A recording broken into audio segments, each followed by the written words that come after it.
What is it about public speaking that can make even the most confident person's knees shake? A question many of us have asked ourselves at one point or another, but really, what is it about addressing a crowd that sends our hearts racing and leaves our palms clammy? You see, fear of public speaking, or glossophobia, is one of the most common fears people experience. Yes, even those charismatic speakers who seem to effortlessly hold the attention of an audience can feel their stomachs churn at the thought of standing in front of a crowd. Surprised? Don't be. It's a perfectly normal reaction, but why do we fear public speaking? Well, it's essentially a survival instinct. Our brains perceive the potential for social embarrassment as a threat, triggering a fight or flight response. It's the same response our ancestors would have had when confronted by a saber-toothed tiger, only now it's not a predator we're facing, but an audience. Now you might be thinking, that's all well and good, but how does understanding this help me? Here's the thing. By acknowledging this fear, we can start to manage it. We can begin to see it not as a hindrance, but as a motivator.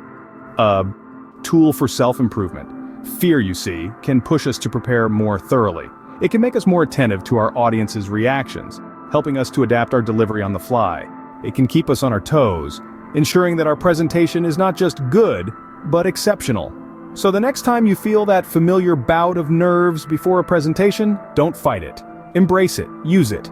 Harness the energy that fear provides and channel it into delivering a stellar performance. Remember, the greatest speakers weren't born that way. They honed their skills, battled their fears, and used them to their advantage. Your fear of public speaking is not a weakness, it's a strength waiting to be harnessed. So take a deep breath, step onto that stage, and show them what you're capable of.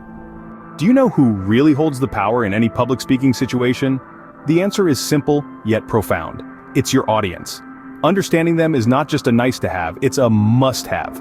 The more in tune you are with your audience's needs, interests, and concerns, the more aligned your message becomes. Think of your speech as a tailored suit. You wouldn't wear a suit that's too big or too small, would you? Similarly, a message that doesn't fit your audience will seem out of place and perhaps even irrelevant. So, how do you tailor your message? Start by doing your homework. Research your audience. Ask questions, understand their background, their values, their expectations.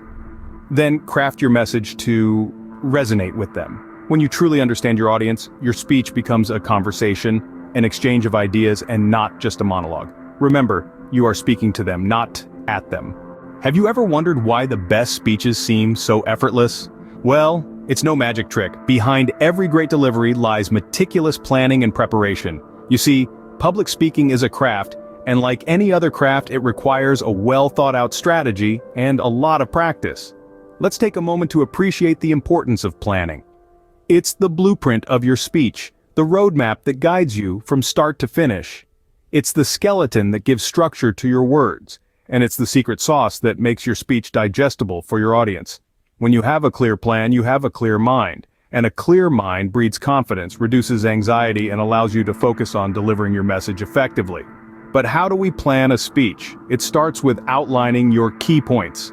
This is the backbone of your speech. These points should be clear, concise, and connected to your overall message.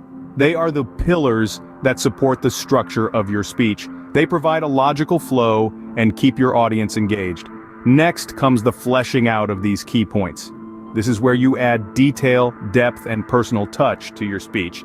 This is where your personality shines, where your passion comes alive, and where your message truly resonates with your audience. And then there's the practice. Practice is the polish that makes your speech shine. It's the rehearsal that fine-tunes your delivery, refines your timing, and sharpens your words. It's the mock run that prepares you for the real stage. Practice is what transforms a good speech into a great one. Remember, public speaking is not just about speaking. It's about engaging, influencing, and inspiring your audience. And you can't do that without proper planning and preparation. It's the unseen work that makes the scene work. It's the quiet hustle that makes the loud applause. So next time you're tasked with a speech, don't just wing it. Plan it, prepare it, practice it. Because preparation is the key to unlocking your public speaking potential. What makes you hang on to every word of a